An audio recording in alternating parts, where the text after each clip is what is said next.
Hey everybody, this is Wild and Woolly Game coming to you live from the middle of nowhere, the center of everywhere, to bring to you today an explanation, a detailed explanation of War Thunder's economy. And it can be somewhat convoluted sometimes, but I'll try to give you my best explanation possible. So I'll be going over a ton in this video today. It's mostly for beginners of the game, but also if you're advanced in the game, or maybe you like hearing my sweet, silky voice, definitely listen to it. I feel like this explanation will have a fair amount to offer for various types of skill and players who might be interested in this game, and again, those who have been with this game for quite a while. So remember, like, comment, subscribe. It all means a ton to me, and if you do, I love you forever. That being said, I'll be going over specifically the types of currency in game, how to earn them, what they're used for, and how to maximize your earning potential for each type of currency. So that being said, I'll start off with Silver Lions. That's kind of the bread and butter currency. It's the basic in-game earnable currency, for War Thunder. So it's used to purchase vehicles, repair vehicles, purchase vehicle modules, and also purchase ammunition.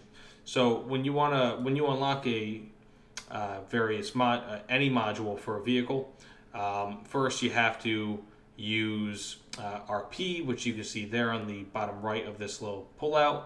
But also it will cost money to actually use it, implement it onto your plane. So it could cost 30,000 Silver Lions, but on a lesser vehicle or an earlier BR vehicle, you might be looking at a few hundred Silver Lions, if that.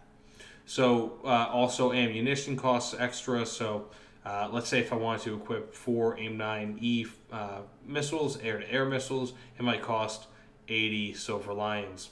Or let's say if I wanted to equip 12 500-pound bombs along with my regular cannon and 4 AIM-9B missiles, you're looking at around 1,500 Silver Lions. So it depends on the loadout that you have, but various ammunition choices also cost money. So if you want to use an entire belt of ammunition for this, it'll cost you 3,300 Silver Lions. So really, there's varied things that the Silver Lions can be used for. So how can they be earned? Simply put, they'll just be earned by playing games and really just being efficient at them. So the more efficient, the better you are, so on and so forth. So basically, the more kills, fewer deaths, better accuracy that you have, the more net Silver Lions that you have by game's end. So you'll need this because by game's end, you're looking at planes costing in excess of 1 million Silver Lions, and there's a chance that they could go up from there as new and more advanced planes are added into the game.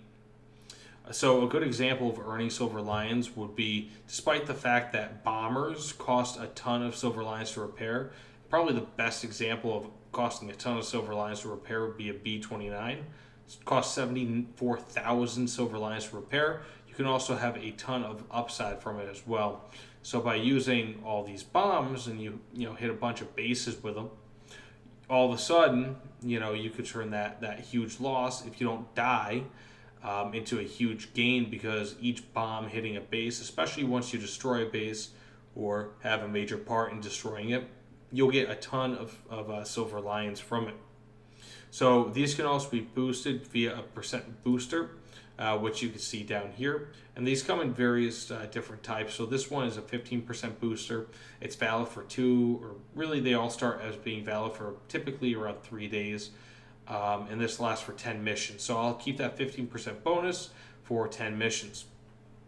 Alternatively, you can also get a one-time use booster, which in this case is a 150%. They can be 300%, they can be 50%, 75%, 500%. And they also come in research point flavor. So there's a ton of different things. And also, as you can see here, this has no expiration, whereas this has 3 days.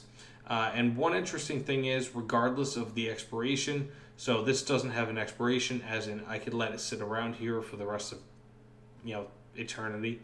As soon as you do click it, you only have 1 day to essentially use all the charges in it, whether it's 1, 10, 20, or more. You can also purchase Silver Lions via Golden Eagles. This is probably the least efficient, as far as I'm aware, probably the least popular form of purchasing Golden Eagles. So for 58,000 Silver Lions, did I say purchasing Golden Eagles? I meant to say purchasing Silver Lions. So for 58,000 Silver Lions, you're looking at 150 Golden Eagles, which is equivalent to $1. A lot of the time, you can get 58 Silver Lions in a game or two, and unless you're just looking to jump all the way up to the top with doing nothing, really, I would just suggest getting the vast majority, like 99+% of your Silver Lions by playing in game. More likely than not, if you're a halfway decent player, you'd probably be much better suited off by getting the premium account and just playing a fair amount rather than just purchasing all your Silver Lions, unless for whatever reason you're in a bind and you feel like you need to do so. You can also use the premium account, which gives a 50% bonus to all active actions in random battles. So this could be anything from shooting down planes to bombing bases to destroying enemy vehicles on the ground to really just anything, really, so long as it's an active action in the game. You also get a 100% bonus to Silver Lions for just your battle time. So you natively just earn Silver Lions just by being in the game.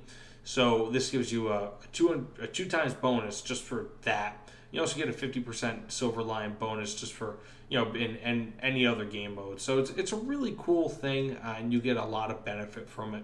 And also, premium is not all too expensive. You're looking at, for a month, at this point, it's 2,900 Silver Lions, or Golden Eagles, I mean to say, which is less than $15, less than $15, which compared to a lot of other games like World of Warcraft and a lot of other subscription-based games, it's actually a fairly decent price, although for a while it was a bit less expensive, but they've raised the price of Golden Eagles, or more accurately, taken away the discounts associated with Golden Eagles. So that being said, Golden Eagles, that's the next type of currency. You can use these to purchase premium vehicles. So popular one that you might see is the A2D1. You can use them to research individual modules on vehicles more quickly. So for example, if I wanted to finish the research of my compressor more quickly, I could just spend 52 Golden Eagles to do so rather than just working for it. Realistically speaking, this is one good match away from having my compressor research, but again, I could just do it and that'd be that. I could completely research a module such as this.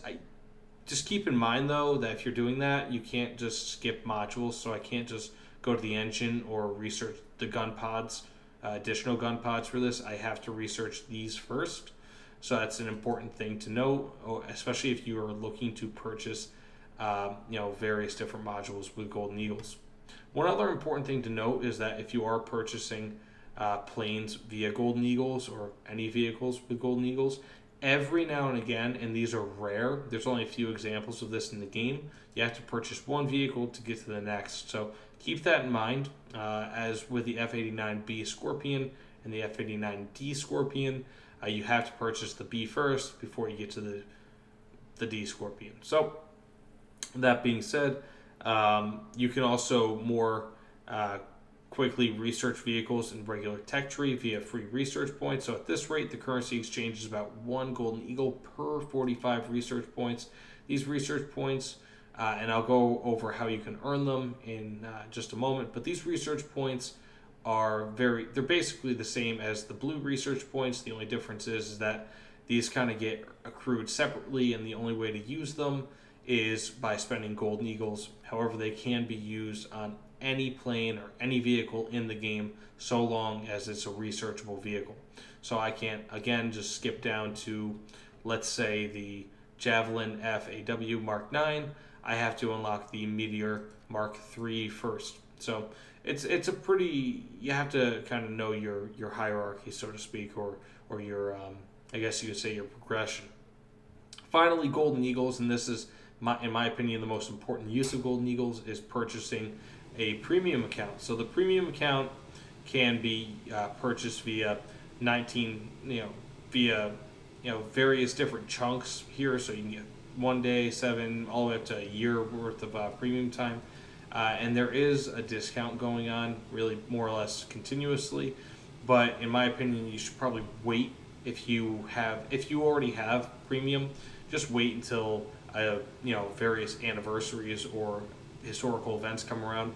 For example, the Gaijin anniversary, which is in October typically, stretches through early November for War Thunder, or VE Day or Christmas, things like that. They tend to have a lot of good discounts for premium accounts, and I wouldn't be surprised if they have good discounts for Golden Eagles as well. So that being said, these can be purchased via real money, and you can also earn them, and this is something lesser known, lesser really talked about, but you can also earn them by referring people into the game. So if you refer one person to the game and they get up to like tier 4, you can earn, if I'm not mistaken, over 1,000 Golden Eagles for free. And of course 1,000 Golden Eagles is only $6.6. It's not a ton of money, but it's nice to just have that sitting around, because you can purchase some lower level vehicles with it, or you could boost research on one thing or another. Like with 1,000 Golden Eagles, you can purchase these 2 planes, plus get most of the way through to this. So it's a really cool thing to kind of have. That being said, the final type of currency in the game, if you want to consider as such, is RP. So RP is it's short for research points, and you can get that through basically the same way that you're getting Silver Lions. So the example I used before was with bombing a base. If I'm not mistaken, you should be able to, once you bomb a base and you hit it with, let's say, 1 bomb, a 500-pound bomb, it'll say the bonus to Silver Lions on the left, and on the right side of the I guess you could say the description of it, you'll see the bonus to research points. So it's kind of a dual sort of thing, and whatever you do to get Silver Lions, more or less you can do to get research points. And as shown before, you can also boost your research points via premium boosters. And these premium boosters, you do not need premium. Oh, that's strange. I never noticed that this said premium booster. I think it's a premium booster because there's no expiration on it. But you can get any boosters, and you don't need a premium booster to get research points. So I just so happen to only have Silver Lions, boosters right there that aren't premium boosters. But you can get, all the same types, all the same amounts and all that you have for Silver Lions. You can get the same type of booster for research points.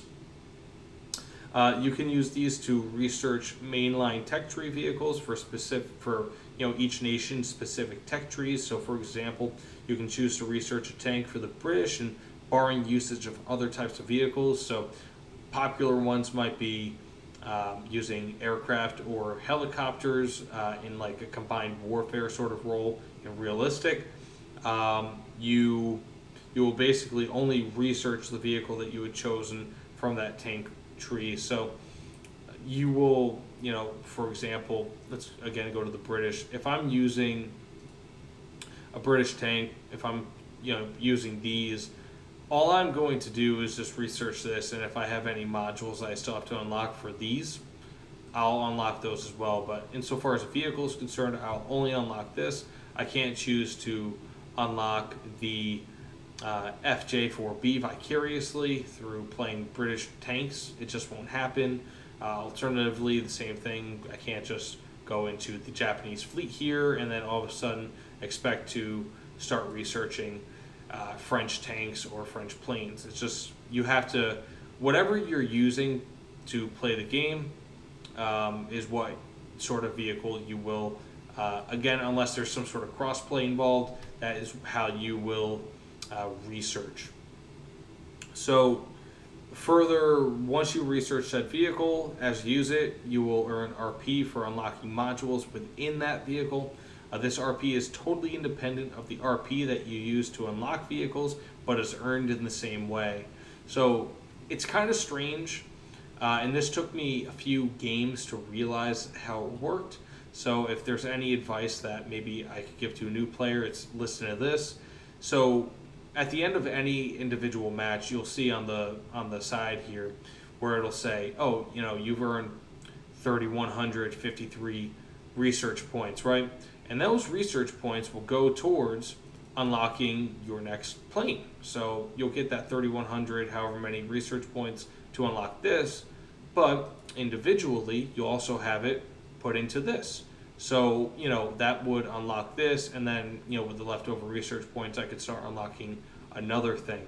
So it's totally independent. I can't just take those research points from here and then just double it up so I can unlock a plane quicker, or, neglect a plane and then double it up on a module, and so I can unlock that quicker. They're independent, but they're earned the same way, and basically they're the same thing. Now, when it comes to free research, this is another important thing. I call it free research. They call it, if I'm not mistaken, convertible research. It is something that it's something that you'll probably end up using if you have a ton of golden eagles and you want to start using a vehicle the moment it comes out. For example, with the F4C, this vehicle was swarmed right like the day it came out. Everyone, like probably half of matches were filled with the F4C, and of those F4Cs, probably about half of them had all of these, if not most of these various modules unlocked. Again, because you can use golden eagles to unlock them, and free research you can use to boost your plane research. So, and if I hadn't mentioned it before, it's about one golden eagle for 45 research points. So for the rest of this, I'd be spending 3,000 golden eagles plus for maybe about 2 or 3, okay, maybe like 4 or 5 days of work in the game. 3,000 golden eagles is sitting around just about $20. So it's a fairly expensive proposition, especially if you're looking to do it often. So maybe consider not doing it, but hey, it's up to you. Especially if you got a really good deal on golden eagles, maybe you feel like spending money. And one other thing that I didn't mention when it comes to actually earning golden eagles, you can submit a clip to the Thunder Show. Let's say if you did something crazy in game, something really funny, unusual, you can submit a clip to that, and there's a chance that they can give you, if I'm not mistaken, it's 5,000 golden eagles, which is tremendous. That's enough to buy most vehicles in the game, and really it can go a long way. So that being said, basically, how do you maximize your earnings? And this just kind of touches on basically everything I had said prior in this video, but really the numero uno is the premium account. You can just get so much with that. I'll just kind of read off the benefits one more time, but you can get 100% extra research points in all game modes, 50% Silver Lions extra, 100% Silver Lions for battle time, and another 50% if you're just in other game modes outside of random. So it's tons of various benefits and all that you can get with the premium. And additionally, you can also get 4 decal slots. So if you really like putting decals on your planes, premium is for you. You can also use the boosters, and one other important thing that I didn't really go over are war bonds. So these are kind of like a sub currency that you can get via completing tasks. And for each task that you complete, for example, this one is simply just win a mission. You can get war bond points, and you can use them to purchase anything from special tasks, which are required to unlock heavier sort of vehicles or more expensive vehicles, to boosters and other various things. You can get battle trophies with really cool planes and tanks in them, and really it's just a ton of stuff that you can get. And, that's kind of like your sub-currency in War Thunder. But anyways, what do you guys think? It's I know it's kind of a weird topic going over the economy of War Thunder. You think that it's pretty obvious, but, a lot of the time it might not be. And some of the nuances of it can be kind of tricky, especially for new players. And maybe you forgot about a feature here or there. So, it's always good to keep up with it. So, again, this is Wild and Woolly Gaming. If you like it, like the video, comment, subscribe on it. But either way, this is Wild and Woolly. Not saying goodnight, just saying. See you guys later, everyone. And again, hope you have a great night. Take care.